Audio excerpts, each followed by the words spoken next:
As Danny Mullen says, take off those masks, you commies.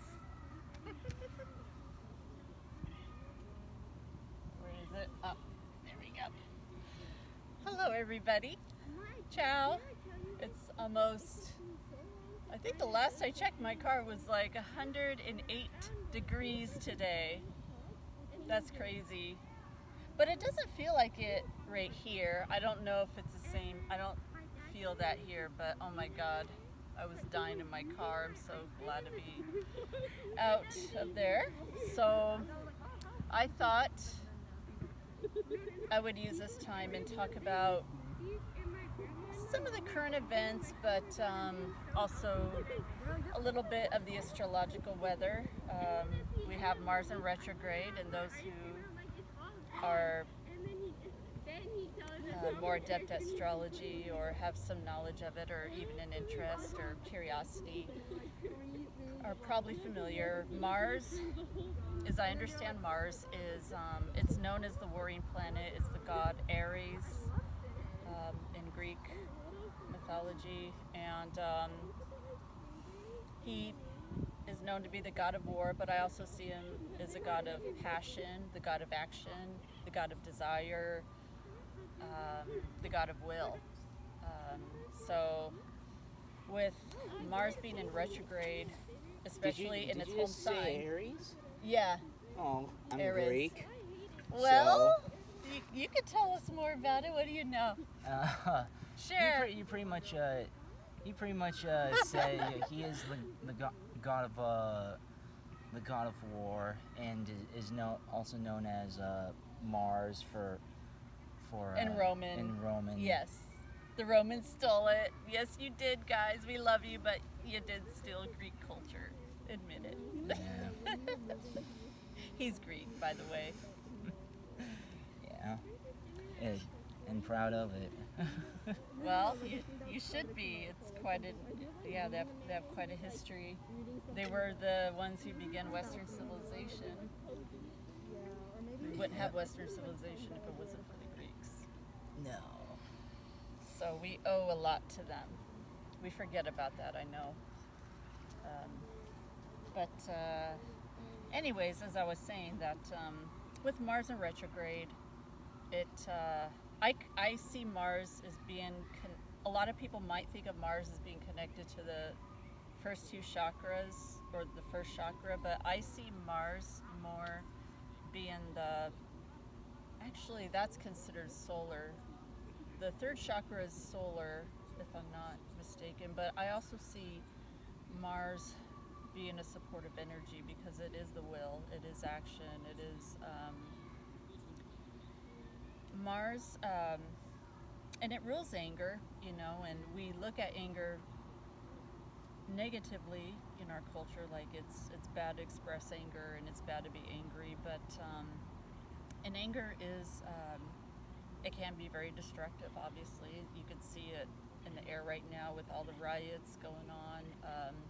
I just saw a recent video of Antifa blocking an elderly couple who, one lady was on a walker, literally, she was, she was probably about 90 years old or something at least, and they were just calling them Nazi and stuff and blocking them, and all they were doing was trying to cross. They were on the crosswalk just trying to cross the street. It was really disgusting. But yeah, there's stuff like that going on right now that's just really upsetting. And murders, just because someone disagrees with someone politically, oh my God, over a disagreement, it's crazy. Do you think that has to do with the alignment? That's a good question. It can, because it can. I know it's revved up stuff in my own life. I've acted out, because I have Mars in Aries, my Mars is in Pisces, I'm sorry, but I have Aries in my 12th house, so Mars is transiting my 12th house right now, so 12th house rules the subconscious mind, and there's a lot of stuff like springing up, and with the subconscious, it's kind of the subconscious is a very elusive place because you can't always figure it out. You can't always analyze it that easily. You can't pick it apart like you could with something that's completely in the light, you know. So it's more irrational. But, you know, I mean, obviously I haven't burnt any buildings down or anything atrocious like that. But, you know, I've gone off on people. And, you know, and in hindsight, I look back and I'm like, God, I wonder why I did that, or I wonder why I said that, or I wonder what triggered that, you know. And that's kind of that Mars in the 12th house thing, you know. It's that whole, because it's a very elusive energy. It's hard to touch. It's hard to pinpoint. And it's just kind of floating there, you know. And well, it wouldn't surprise me if stuff like that, it's not making you destructive, but I mean, Aries, or being the god of war, what's another thing that people do for war? It's not just to attack, it's also like defend and combat, and there's combat and defense. So I mean, I wouldn't be surprised if there's like some sort of like instinct where it triggers something that, I don't know, that might be connected to your either personal life or something that you're very passionate about, and since they're attacking a cause that you're a social cause, a social movement. cause, yeah, then you're saying, hey, you know, you go on the defense of that cause. mm-hmm. So I mean, so there's a lot of that going on. Yeah, that's an error. And I was talking to a friend of mine last night because my nephew and my brother's ex-brother-in-law was had birthdays this past week, so we celebrated it last night. It was a really nice dinner, nice get together. But I was talking to my friend, and she was just saying that she, you know, because she's very much an empath, and you know, she just said, you know, she can't even go outside right now. It's just so much in the air, you know, like with these fires and just all kinds of crazy stuff. It's just, there's a lot, you know. But when I see Mars going retrograde, I think it's triggering a lot of stuff for a lot of people, personally, collectively. It's triggering. Actually, I notice a lot of past stuff coming up for me, just, you know, and I kind of see it in other people too. Oh my God, that's another thing she told me. Like, she's been reflecting on her mistakes and sort of beating herself up for her previous mistakes. Like, why did I make this choice, not that choice? So I think there's a lot of that going on. And I've been feeling that too, and I think other people have. You know, it's like I notice a lot of their past stuff, their past regrets, like things they regret, things they wish they'd done differently, you know, choices that they wish they'd done differently, and beating themselves up for that, or it's just being triggered and coming up. And I'm going through that too, but I also see in other people. Do you notice that with yourself lately, or regretting stuff that I could have done, I mean, or whatever differently? it is? Do you notice yourself being triggered in any way that isn't normally in your face? Not that I can think of in the moment, but as this episode goes on, maybe something will bring up. Mm-hmm. Well, I notice you've been actively creating, so maybe that's how it's impacted you. You know, if you were to look at your birth chart, you know, maybe that's kind of what it's doing for you. You're just more into your, like, I'm going to create this music, I'm going to write these lyrics, I'm going to do some recording. Like, you're more active, you're more motivated. Maybe that's how it's. Well, I mean, I think in a way. How am I a fighter? Is that? Yeah. in all honesty, I mean,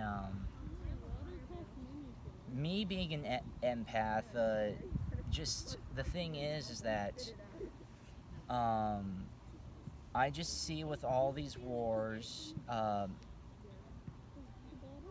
there's also, as we can see, like it could be a war of good and evil. It can be a war of races. There's a lot of warring energy. Yeah. I honestly find this in myself. Like, I don't want to proclaim myself as this, but one of the things that I'm really very passionate about is defending innocence. Not the innocent, but children. Yeah. Not just children, just the like vulnerable. just people maintaining maintaining my innocence, maintaining your innocence. Everybody should have that little bit of innocence within them, because with that innocence comes purity and a lot of creativity. And I guess innocence is might be seen as weak, but as a matter of fact, it's a lot stronger than it is weak. Explain. Explain. Yes, tell us what you mean by that. Well, we have to understand that innocence and guilt, or what's the opposite of innocence? Jaded. Jaded is the word that comes to mind for me, but just somebody who's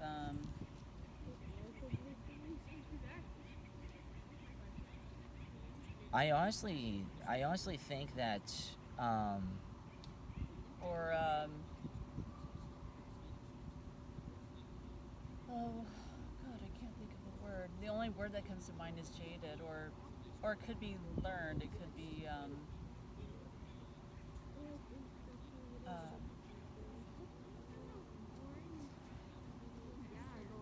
we'll just go with jaded. Okay, yeah. So I mean,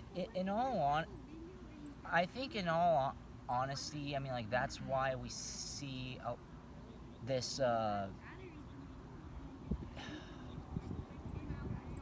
think a lot of the people, explaining how innocence is a strength.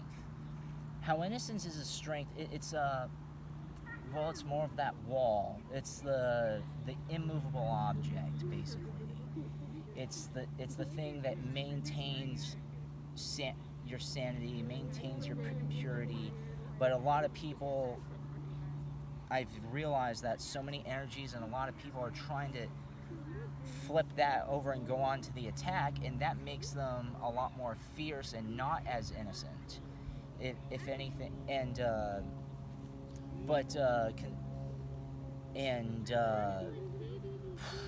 they might want to.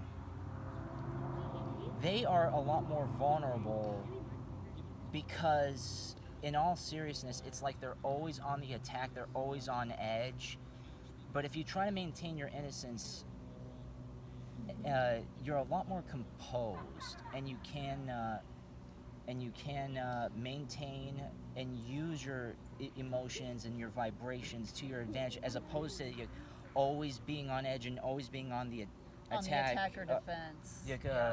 Putting all your, it's more it puts you in a higher vibration. Well, because you're balancing it. You're not. It's not one extreme. It's not full on attack. It's not full on defense. It's primarily defense.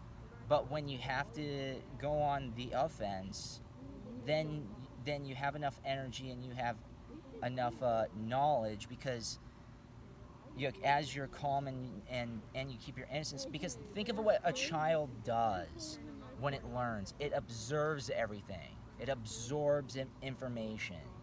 And so it's actually good to be innocent, because the more you're open, and you're a awake. I don't want to say woke since that's been. Oh my God, I can't exist. stand that word. But, it is so just. But ugh. but it makes you a lot more sensitive, and it makes you read people a whole lot better, as opposed to just always going on the attack, because the thing is that when you're always on the attack, then you have no defense, and that's why people are like really hypersensitive, or like, you said this, racist or sexist or whatever is thing. Isms. This and isms and is. Yeah. You said all this, and so we're gonna go on the attack. But okay, they're on the full-on attack, but what's defending them? Nothing is defending them. That's I think the key is, that's you why they wanna have to grow outnumber you. into you want to be mature to always be mature, but maintain a childlike allness, because even in the Bible, and I probably am not quoting this right, but I remember it said something to the effect, in order to enter the kingdom of heaven, one must be as a child. I probably am not saying that exactly right, so in other words, you have to basically maintain your innocence and want to do good, because children always want to appease the adults. They always want to make sure it's not just about fitting in. It's about doing. They want to do what's right. right, Yeah. and so that way they can get approval of someone. Because they're learning. They're in a learning phase. They're learning about themselves. They're learning about the world. They're learning about relationships, and they need adults to teach them well and guide them well and protect them. And do you know what, that you saying that the dark psychic force, as Marianne Williamson loves to say, that Yeah. those are the people who leech onto those innocent people. They really do. I would not be surprised if all these social movements legitimately want to do good. Some of them maybe just like psychos who just want to cause havoc. I was watching a movie. But it wouldn't shock me if they are just trying to. They want to do good. So many people want to do good, and when you hear something like anti-fascism or Black Lives Matter or whatever, any of those things, it makes it sound like an innocent thing. And so but here's the catch: the dark psychic forces, the legitimate ones, they are the ones who take advantage of the innocent and turn that into like a dark, guilty militia. More so, they make these kids, whether they're young adults or children or even grown adults who want to do good, and they feel like they're doing good, but that's because they have a lot of innocence, and some force, these very dark minds know how to manipulate that. And so I would not be surprised if they're twisting something that is intentionally supposed to be good into their own agenda. They're turning it into their own agenda. Exactly. Which is a dark agenda. It's a very dark agenda, and I just think that these people, you're gonna have some people who mean evil. There's no questioning that are within that movement, but there's also a lot of people who think that they're doing good because they want to do good, and I wouldn't be surprised about that. But it's just but the masterminds are painting it as good, but ultimately they're planting something that's really toxic to those, not only those people's minds, but also to society as a whole. It's a wolf in sheep's clothing, basically, as they say. Well, when Black Lives Matter first started, of course I supported it, and I even said it and promoted it on my account, my other Facebook account when I was on it, and I understood it, and I you know, I support it for the same reasons why a lot of people did, you know, and do, which is, you know, yeah, you know, we want to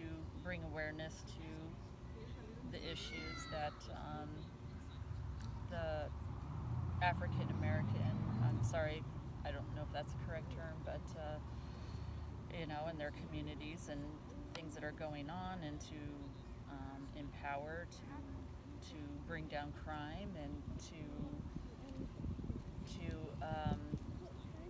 not only bring awareness, but, you know, to bring opportunities, you know, to these and living conditions and their, you know, to these people, to the people's lives, you know, so that they have a better start.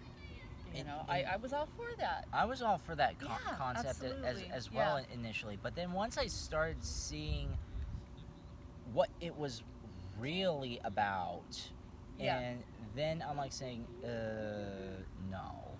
Yeah, you know, when you see violence going on, And that even being promoted and permitted, Uh-huh. and just people just like and want- praised by the media and Oh, funded by these are peaceful celebrities these are and peaceful protests. politicians, yeah. These are peaceful protests. Yeah, I'm sorry, but throwing Molotov cocktails, marching with guns, and basically have Oh, there's been murders done, and it's not just to that does whites, not it's speak also peace. To, That it's does not also speak to, peace. Some of them were black, some of them were black kids, you know, and as well as whites, you know, and I mean, there was a woman.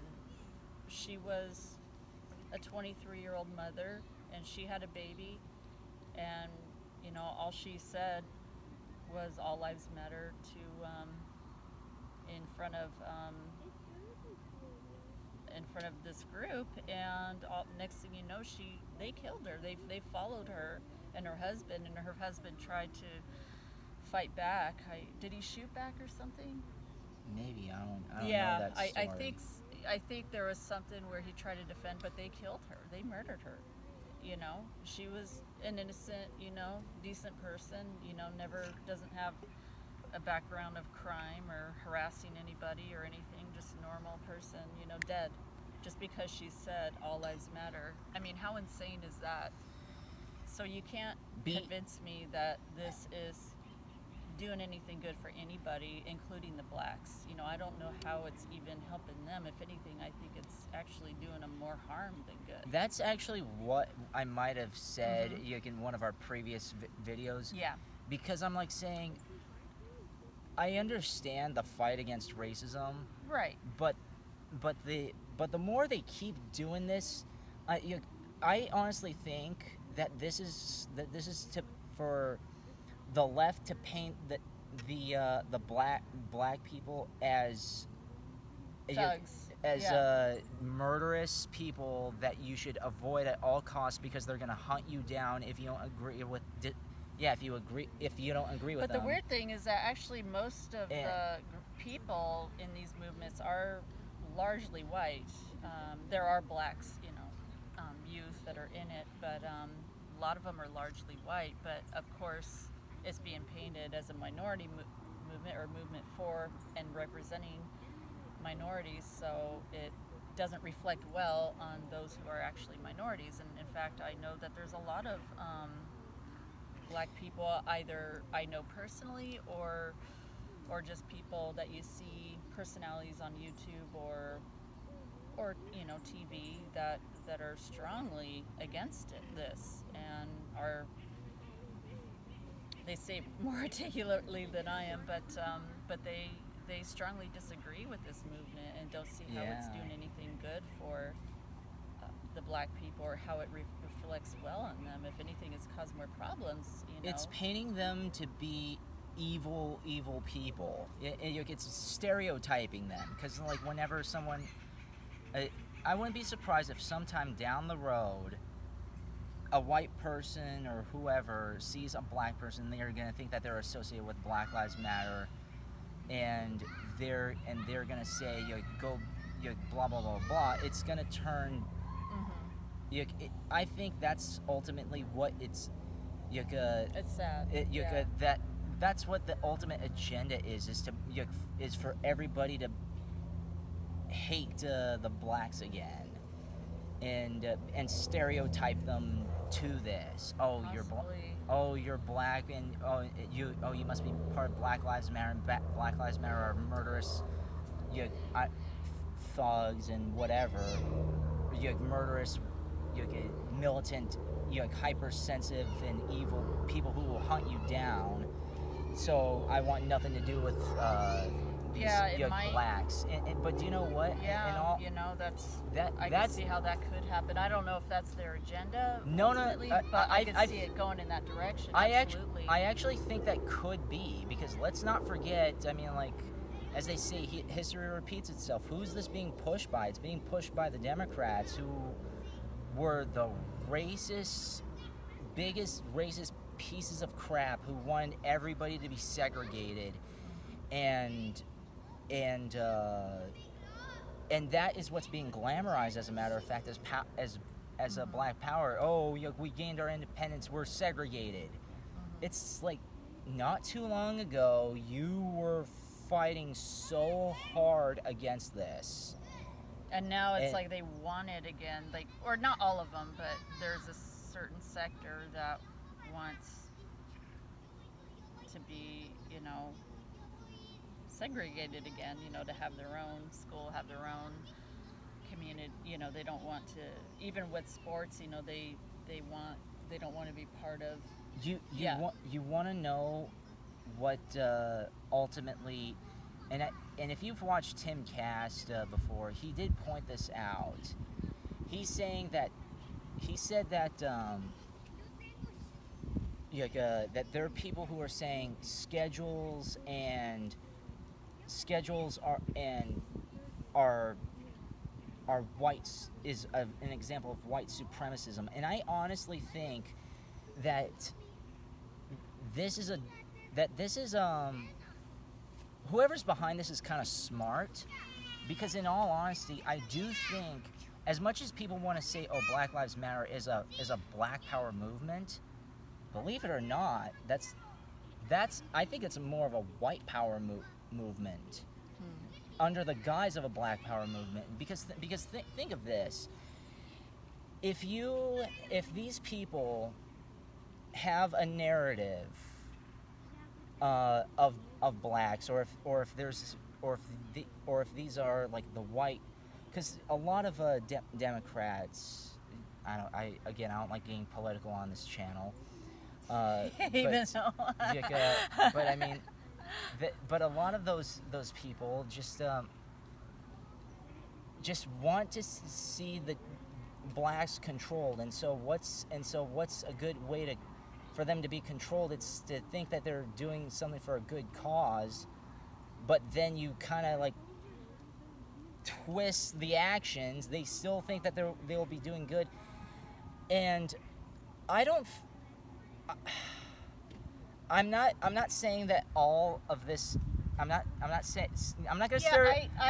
stereotype this, but these are movements. These SJW movements are. They're not movements for the people who are well educated. They're movements for the stupid.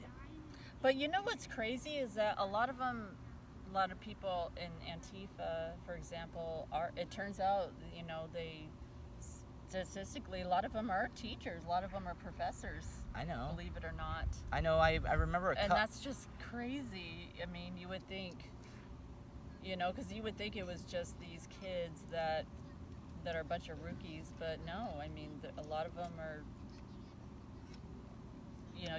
They'd be people you wouldn't suspect, doing this stuff. Oh no! I expect them to, because especially at my college, even through like math or like basic English 1A, you're being indoctrinated with third wave feminism bullshit. And when I was studying history 17A, so like basic college history, it was a bunch of there were two books. There was like a slight history book, but it was like all literature, and then there was another one called Kindred, which was like a about a black. It was about a black girl. I forgot what the whole storyline was. It was years ago. But I'm like saying, they're just trying to indoctrinate students these days to just like understand the struggles of other races. And do you know what? I'm not saying that. Well, I'm not saying it's not necessary or essential for us to understand that. I do think it's important to know all of our history. But you also have to understand, and not a lot of people understand this as well. But a lot of those areas come from a lot of government dominated and government controlled public education regions. Yeah. Mm-hmm. Which are primarily heavily blue. Why do you think they want to do that? Why do you think they want to do that? What do you think their agenda is? Money. I honestly think that this BLM, this Antifa, all this stuff is just a money grab. It's a money grab for the media. It's a money grab for politicians. It's a money grab for everybody. Because think of it this way: when people were starting to become independent and starting to leave the Blue Party, they were saying, "Hey, we don't really need much. We don't need any more government. We've got our jobs. We've got. I'm doing fairly well. I'm an independent. Blah blah blah blah blah." People were starting their own independence in their life. Now something has happened to make the government the number one go-to thing, because now so many people are relying on them, which means more money for them. More money, more power. They're saying, "Oh, help us, government! We need more of these stimulus checks. We need more of these loans. We need more of these, to keep our businesses alive." And so that primarily keeps these really corrupt politicians in office. Mm-hmm. So it has nothing to do with having a social movement or having a social revolution. It has everything to do with power and oppressing the average citizen who's like still trying to fight their way up. It's almost as if I'm not gonna say that these people are behind it, but it's as if like the billionaires and the trillionaires and even some of the millionaires are saying, "Nope, you're not coming up here. F you. There's no competition up here because trust me, so many people were starting good businesses. They were starting to get rich, and be competent and be independent on the world again, to the point where they wouldn't need the government, mm-hmm. or to the point where they wouldn't need any form of dependence. It was a huge opening and door and fight for independence. Yeah, before COVID, and now this country the unemployment was at the lowest it's been in a long time before COVID. Obviously it's a different story now. But I honestly do believe that it was planted. It's mm-hmm. I mean, like, I understand people. I agree. I understand people are saying, "Oh, well, no, blah blah blah." No, I believe this was planted mm-hmm. Bill Gates spoke about it in 2015. Remember, there was that. I don't know if it was a conference or something he had, but they have it on video of him talking about a virus bringing down society, that it would be caused by a virus. I wish, What, you think that he planted it? Well, he patented some of these diseases, and yeah, so. What a shock. Yeah. I was speaking to a friend of mine who,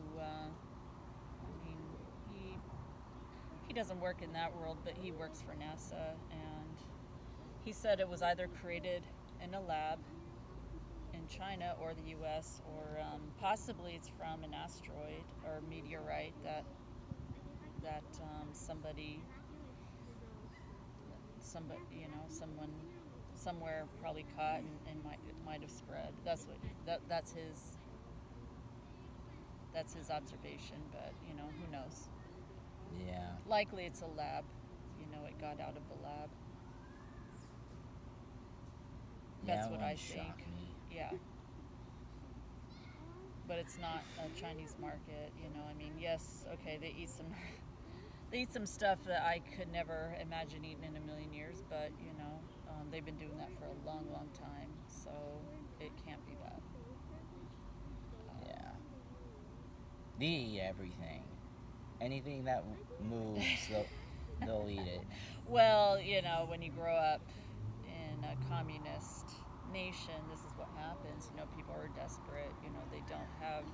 We're very blessed in that we don't have to succumb to that, or most of us don't anyway. But that could change here if this keeps up. Oh, absolutely. I mean, yeah, exactly. Yeah. Yeah, it's very sad, but I think you know what? If I recall correctly, I might be wrong. Correct me if I'm wrong here. But the BLM fist was, as a matter of fact, was for like a socialist or communist movement as well. They copied and pasted it. Mm-hmm. So I mean, this has nothing to do with this has nothing to do with black power. This has nothing to do with overcoming the oppressor. This has everything to do with certain people and certain people part of our government and part of the billionaires maintaining their power and well, yeah, it's a Marxist movement that's designed to bring down the West, basically. And you can actually... And anything Western, that's why they're tearing all the statues, that's why they're calling everything and anything racist, I mean, they're tearing down Abraham Lincoln and useless the person who freed them. Uh-huh. And they're probably going to call the Constitution, they were racist, they were white men, and that's probably how that's going to happen too. They're going to try and... Ironically, they're being funded by a white man. Mm-hmm. George Soros, yeah. And, if people did any research on George Soros, he was a Nazi collaborator in World War II. Yes, he was in his teens, but they asked him, do you feel, he helped the Nazis confiscate property from the Jews at the time. They were talking to him in 60 Minutes, and they asked him, do you regret it? Do you feel bad about it? And he goes, no, if I didn't do it, someone else would have. I mean, that video went viral for a long time. They probably, I'm sure YouTube took it off now, and Google probably censored it, but it wouldn't shock me.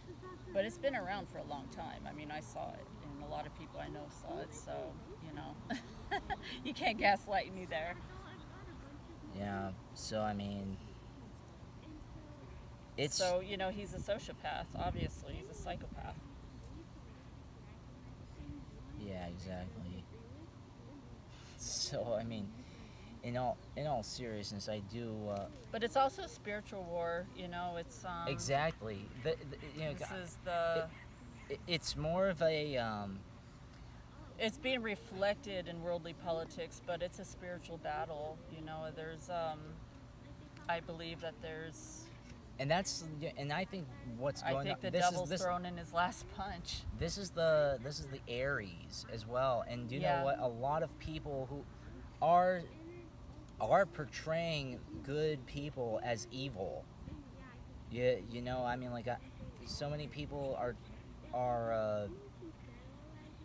portraying certain supporters as evil as they do such evil actions. And it's like, no. Look in the mirror, but do you know what? In their minds and in their eyes, they're the ones in the right, and they can never be wrong. And that's a very dangerous mindset. If you ever think that you can never be wrong, and your cause is just, and you just follow the narrative, and because let me tell you something. You can write a book, and it can be the purest thing, and then someone can put and some twisted-minded, some twisted-minded crazy person, idiot, will twist it to make it into something that's bad. And so I mean, like they can see like a line, or see like some sort of like story, and twist it to even though it's meant for good, they can twist it to their own perspective and say, hey, no, actually, as a matter of fact, it's saying this, even though it's trying to say this other thing. It literally says it here, but they're figuratively talking about this, and or whatever, even though the literal and figurative sense are the exact same thing in the initial writing, but someone's figurative sense might be something different, and that is exactly what they're doing here. It wouldn't shock me that all of this is meant to do good, but someone kind of twisted the narrative just a bit for it to be not good. Yeah. The intent, the message and the intent do not match. Yeah, for sure. Yeah. Anyways, yeah. There's it's a war for your mind. It's a war for your soul. You know, I mean, they're talking about microchipping people now, or at least, putting implants. It's more of a AI takeover. Yeah. It's more of so they can basically control the way you think. You know, it's like your mind won't be yours anymore if that were to happen. Yeah, it's more of a spiritual, like instinctive people who are very comfortable and confident in their own skin, who kind of see ultimately what the big picture is, and instead of seeing the small picture, because a lot of people love to see what's going on right now in front of them, instead of stepping back and say, okay, what is the big cause? What's the actual agenda here? Yeah, because you have to have like little battles, but what's the war? Yeah, these race wars are not the wars. These are just like these small battles. Well, it's to keep us divided, because how best to conquer a people is to divide them, to divide and conquer. Yeah. And to be honest, I mean, the spiritual ways, I mean, a lot of people who are spiritually inclined and actually can have a sense that there's something more that meets the eye are gonna be like the ultimate survivors, or be the ones who are first gone. The way showers, yeah. They're gonna be the way showers. And do you know what? These people who are calling for revolution, these people who are starting these very good movements, and these quote-unquote peaceful movements, those are not the people that you should be listening to. You should be, as a matter of fact, first of all, I want to take that back. Listen to whoever you want. But it's smart to listen to the people who you might find crazy. It might, or... What do you mean by crazy? Like if we were to say that... all you have to do is, if we were to say basically what we're saying here, this is like a huge government plantation. It's not a legit social movement. This is more for power and control for the Dems. It's more for divide and conquer. It's more to revive segregation and revive racism, legit racism. to paint everybody as evil. White people are evil. The other colored people are evil. To the whites. It's like it's all about Like the way the being. the war. The legit war is it's not a fight for just division. It's a fight for unity. The way they're being groomed. I was looking for the word. The way these movements are being groomed is to cause fear towards them. And the thing is that when none of this was going on, everybody was confident and brave.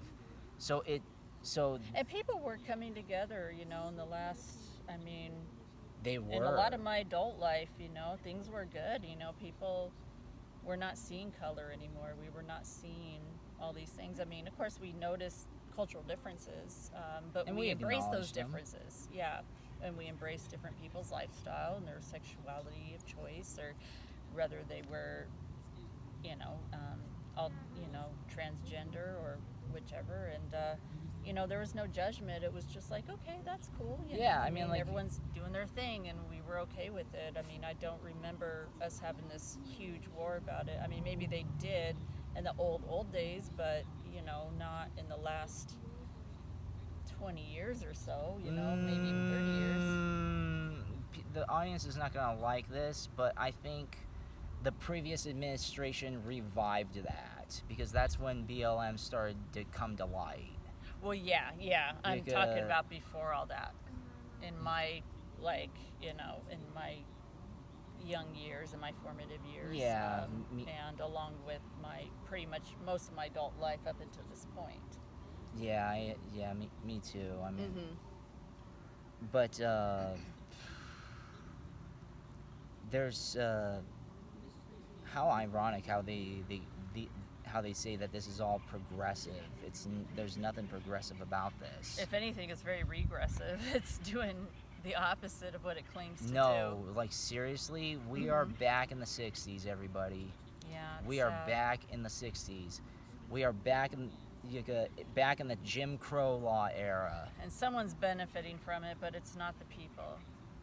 No. It's certainly not the blacks. It's not the minority groups. That's the illusion that they're feeding you, but it's, if you really were to observe, it's not happy. Now, I do have a friend, a very beautiful friend of mine, who his pastor is in part of BLM. He's part of the organization, and I'm assuming my friend is, because he does feel insulted whenever I bring these things up to his attention, because according to him, they're not about that at all, that they really are doing good things. And oh, I know who you're talking about. Yes, we won't say his name, but yeah. We battled it out, but I don't think he's aware. So I can't say that everyone who becomes part of this organization or movement are violent like that, because my friend of mine's a saint. He's you can't.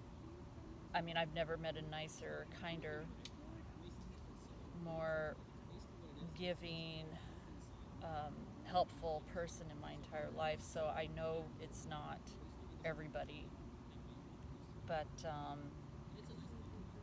and I don't think he's even aware of all this. I have to bring it to his attention, and he's just shocked, and he goes, "Trust me, this is not everybody," and so maybe there is another side to it that I'm not aware of. Could be that's, but clearly there are people on the streets that are identifying as BLM or Antifa who are clearly rioting and part of this and committing violence in the name of fighting for. In all honesty, I wouldn't fill in the blank. I wouldn't be surprised if those were legitimate, extremely legitimate movements, we are fighting against fascism. We are fighting against minority discrimination, all this stuff, and but then I wouldn't be surprised if it originated by that, and then it was infiltrated by these crazy radicals who turned it into their own thing. That could be. Like that would not surprise me at all. Just like because there have been people who infiltrate movements Mm-hmm. that start off as good. Because I mean, like let's say if we, I was thinking of legitimately starting a second wave hippie movement. Mm-hmm. It would not shock me that because the whole purpose is to be calm and cool, try to make amends with everybody, and just say, yeah, at the end of the day, we're exactly the same person. We're all humans, and this and that, blah blah blah blah blah. But I wouldn't be surprised that if we would, if crazy radical hippies would want to beat people up who actually eat meat. Mm-hmm. They would hate people who hate meat. They would hate people who There's who radicals don't like that. who don't properly throw their garbage in the right way. They don't use recyclable utensils and or like not reusable bowls and reusable utensils, and they'll say you have to be like this, and so it wouldn't shock me if crazy radical hippies, not these like balanced, peaceful, get along hippies, Mm-hmm. would infiltrate that and then take over that. It's like saying, oh, Mm-hmm. it didn't start off like this. This wasn't the intent. Yeah, But well, they are this paid is- protesters. I was talking with my brother, and he was saying last night. He was saying that there is a guy who he has learned of, who I don't know if it's someone he spoke to, but somebody. I think he's in Antifa, as a matter of fact. But he gets paid like $5,000 a night, instigating all these riots, instigating all these attacks, and all the stuff you're seeing, the arson and So none of $5,000, this. yeah. So none of this. So Who's paying him? George Soros. Yeah. So yeah, none of this is voluntary. These are people who are actually being hired as Yes. as doing this Mhm. stuff for voluntary reasons. Yes. But but because that's what protesters are. We've been to one or two protests, and Mm-hmm. it was just all. It was it What organized. kind of protest though did we go to? I'm not gonna say that. But it was more of like a peaceful one. Well, yeah. It was. It was freedom to it- reopen California. Yeah, it was a freedom. freedom to reopen California. Freedom fighters or something. I yeah, forget what it they're was- called, but yeah, It it was was just to reopen California. Yeah, it was a reopen California movement up in the capital, in capital city in Sacramento, and there were no fights. There was someone who one person who disagreed in the crowd, but even if that happened, people just ignore that person, just like saying, who gives a shit? Yeah, there was no riots. There was no fighting. There was no. And all this was There's voluntary. no harassment. It was just people getting together for a collective cause and that they believed in, and you have your speakers that spoke, your musicians that played, and they're very passionate and very inspiring, and coming from all walks of life, a lot of them professionals and who know what they're talking about, doctors, people who work in the school districts, But I mean, politics, Congress people, or people who ran for Congress. But these days, they would prefer like some weird religion be the narrative than the actual truth, because this new religion that they're throwing out, I think that's what Tim Cass is saying, intersectionalism. Mm-hmm. That's trying to be like the new norm, and I think people are being paid to promote all this. It wouldn't shock me if these people who are indoctrinating children to try to find like these that say, oh well, you're this race, so life is gonna be like this for you because of that. I wouldn't be surprised if they're being paid bonuses for to promote that narrative. There's someone who reported seeing a child. I think she's probably like no more than 3 or 4 years old, and her mom has her wearing this shirt saying, "I'm aware of my white privilege," and it's just like, that's just absurd, to do to a little child. It's like, because children don't know, race. They don't know. No, just children. That's why I'm saying To me, that's child abuse. I'm sorry, That's why from earlier in this episode, saying that we need to maintain our innocence because kids. Yeah, because you're corrupting their mind. What happens to a person that loses their innocence, especially especially at such a tender age, because 0 to 6 are your most developmental years. So anything that happens during those years are going to set a compass or a stage for the rest of your life. A precedent. A precedent. Yeah, for the rest of your life, and so it's really sad, it's terrible to experience abuse at any time in your life, but especially in those years, when there's a lot of trauma and a lot of bullshit and psychological abuse, any kind of abuse, sexual, physical, you name it. It really, that's a lifetime of damage, that you can heal in time. You can work on recovery, but you can't ever fully repair that. No, there are gonna be scars. I know I have scars of my own of those sorts of instances. Yeah, a lot of us do, yeah. But you should this white or like whatever privilege, there's just, as they say, there's only class privilege. Yeah, that's more how I see it. And the thing is that a lot of the people at the way top, the creme de la creme of the world, are trying to make sure. Let me tell you this: socialism is their wet dream because there's not going to be any more competition. You'll just have the super wealthy, and then you're going to have and everyone else is poor. Yeah, or just like one level of wealth, while you have like the extreme elites, and then they're basically the puppeteers pulling all the strings of the citizens.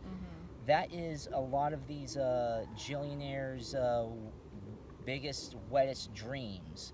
And I'm like saying, well, that's why they're saying we need to get rid of capitalism. We need to get rid of this, and we need to get rid of that. And I agree. I don't like crony capitalism. No, not crony. Yeah. Well, crony anything. Yeah. Crony anything. But the thing is that capitalism lifted a lot of people out of poverty. That's why they moved to nations that are predominantly capitalistic, where they know that, hey, if I study, if I do this, if I have a talent, I could capitalize on it. I could do well in this. I could make money. I could have a decent life, comfortable life, and raise a family, and there you go.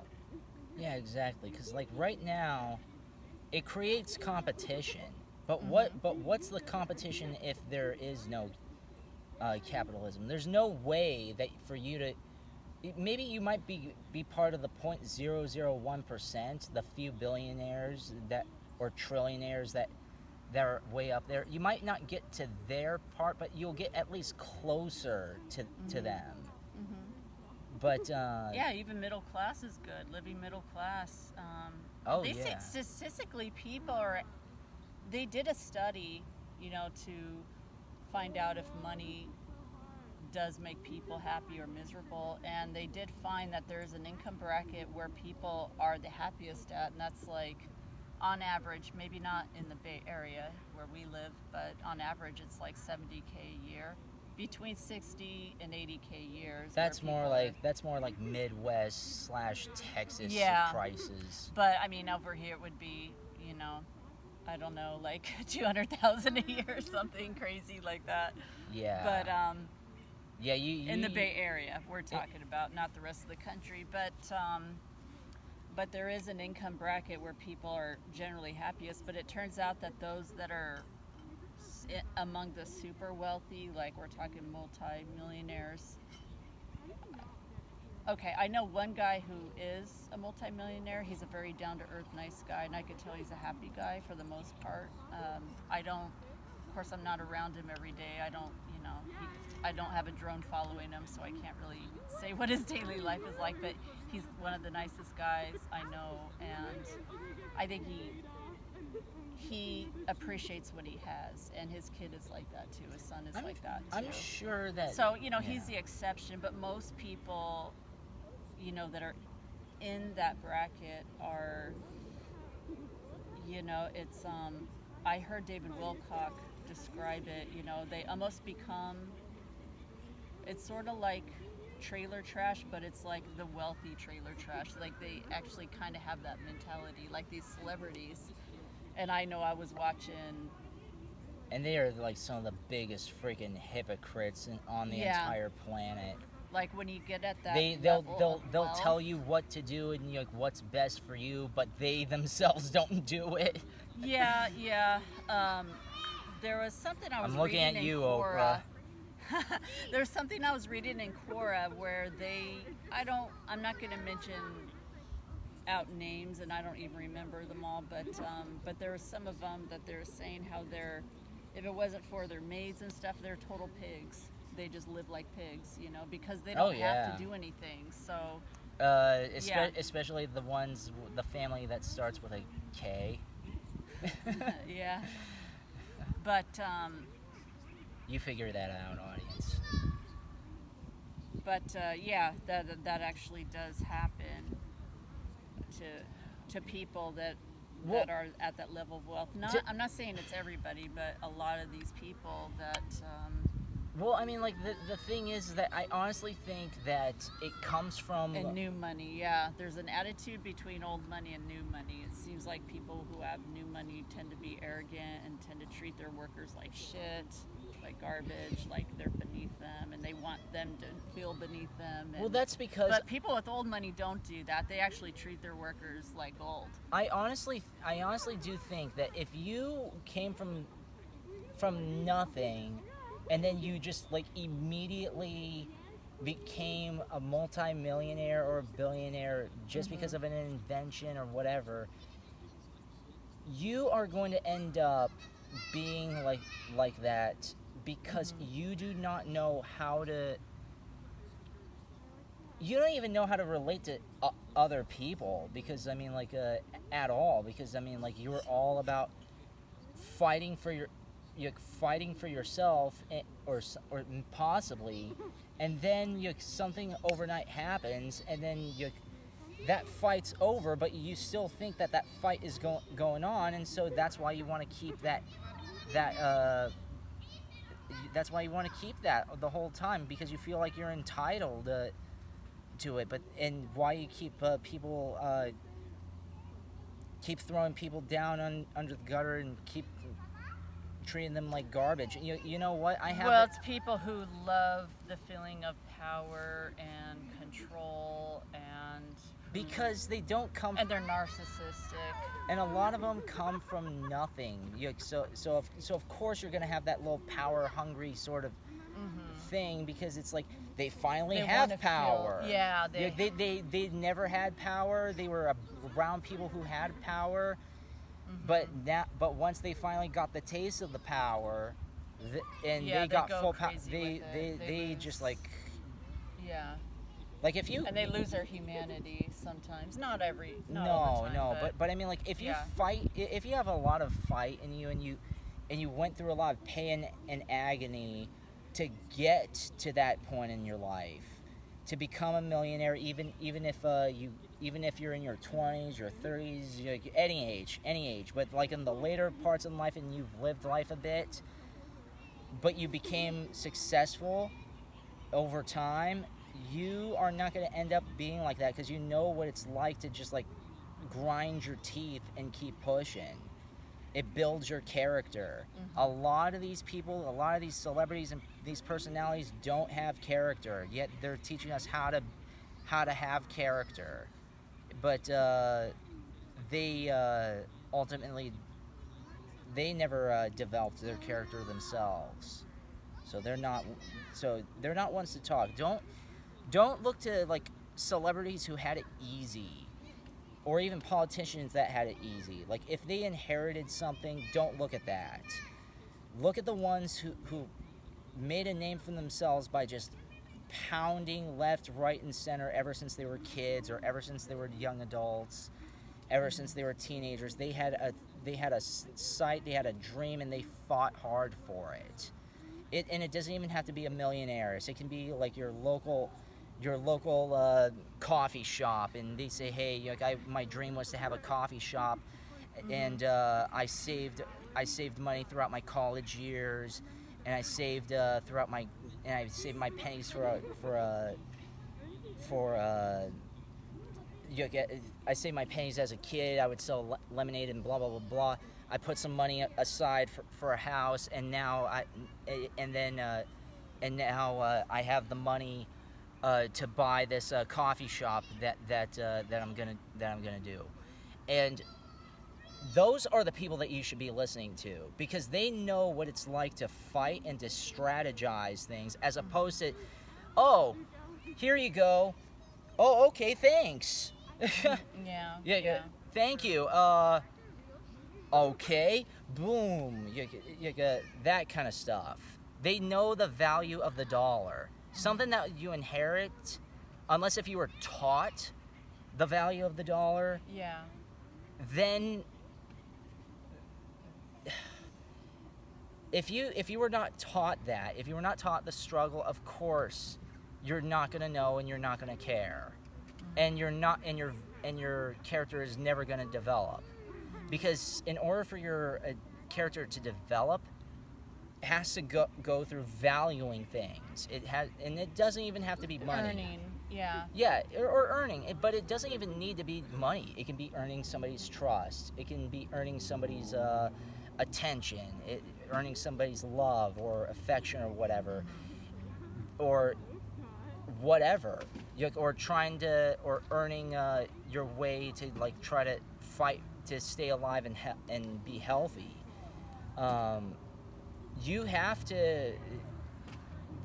You need to build the people who are telling us what to be like, and the lazy parents who are saying, oh, well, they're the perfect role model. No.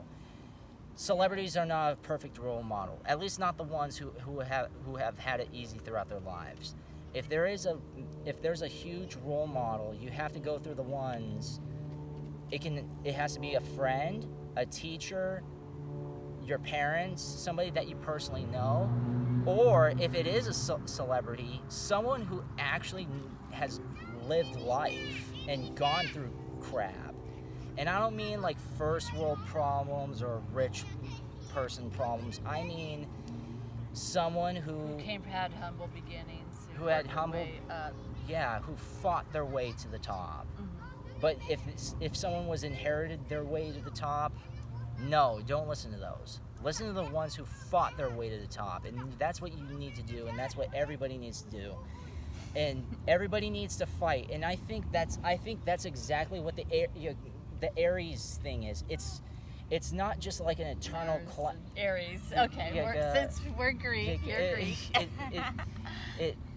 I honestly think that's I think that is exactly what ultimately in the end it is. It's not a fight between races. It's not a fight between class. It's a fight for character development and survival. So, and those do build up true empathic and true instincts, and do make you not just rich through money, but rich in your spirit. And so that wouldn't be. And the thing is that I've been, my friend, I have a friend, and with there are a lot of like weapon regulations going on, and what he's doing is finding, let's say, like, alternatives to counteract such things, and that comes from willpower and coming from things that are not fortunate, from fight, and that's in fighting for survival. Because whenever you fight for survival, your character has to build. You have to be smart with your money. You have to be smart with your resources. You have to be smart with everything that you do. Nothing is just inherently handed to you anymore. So I wouldn't be surprised if this is not just a fight for survival with Aries/Mars, but it's ultimately showing who are the ones who are really going to come out in the end. Like, who are the ones who are going to fight their way, not just to their top in terms of the money, but who's going to fight their way for peace? Who's going to fight their way through their own, for success through such misfortunes?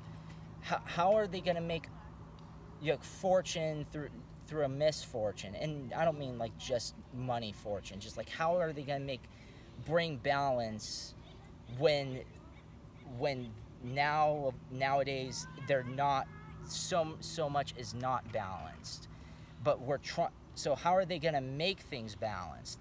That is what the ultimate war is. It's not a fight. It's not just a fight for power. It's a fight for power for the ones up to the top, the elite. to maintain their power. Everybody else, including us, it's a fight for balance.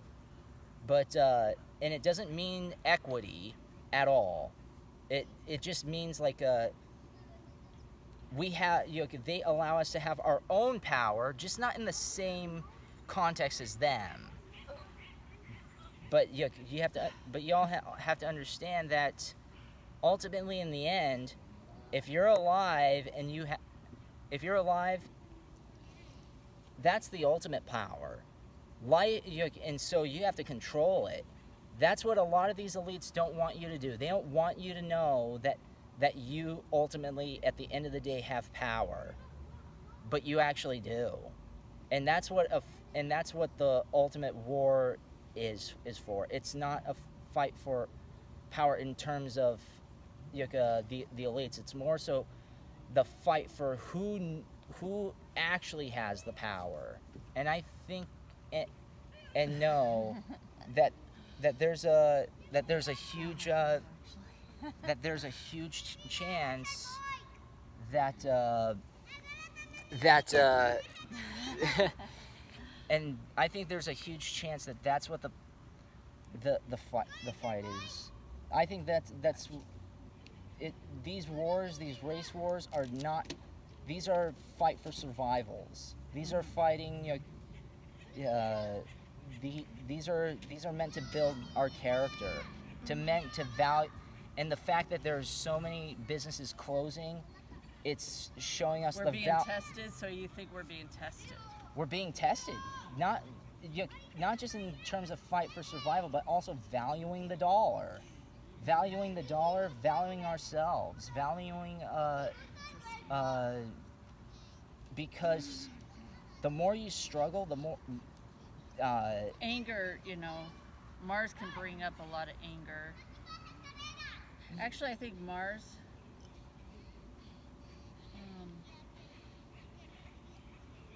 Because I was saying the solar plexus was the sun, and I was thinking, sorry, I don't know what happened. I guess the video cut off, but I just want to say, if you made it this far, thank you so much. You're awesome. Hopefully we kept you entertained, or at least amused, or informed. So hopefully you learned something. But also I wanted to add that now is a good time to do a detox. Remember in the beginning where I was speaking about the solar plexus, and the sun is related to the solar plexus, but I also believe Mars is. But Mars, I want to connect Mars with the liver because the liver rules fire. It's the element of fire in Chinese medicine, and it's also where we hold our anger. So with Mars being in retrograde, especially in its home sign, I would say that now's a good time to do a liver cleanse or a detox. And you could, there's supplies you could buy at the store, at your local health food store or Whole Foods. But if you don't have access to that, if you can find obviously purified water and lemon juice from fresh lemons or limes, ginger. Ginger's really good for cleansing. So is garlic. And sorry, I'm a little distracted. You said like omega. Yeah. Olive oil, extra virgin olive oil, cold pressed. Omega 3s. So And, fish oils. Yeah, fish oils are good. Flax seeds. Oh, yeah. And turmeric. Turmeric is really good, great herb for cleansing. You can use, I don't recommend sugar. I don't recommend especially refined sugars, but a little honey or... What about onions? Yeah, onions are good. Yeah, onions. Fresh vegetables, fresh fruits, that's okay. But mostly lukewarm, room temperature or warm beverages are best for digestion. Apples, especially. That's what I eat. Apples are good. Yeah. That's what I eat for digestion and detoxing. Mm-hmm. Yeah. So I recommend that. If not apple juice, we're talking about like legit, just fresh apples. Yeah. That would definitely be best.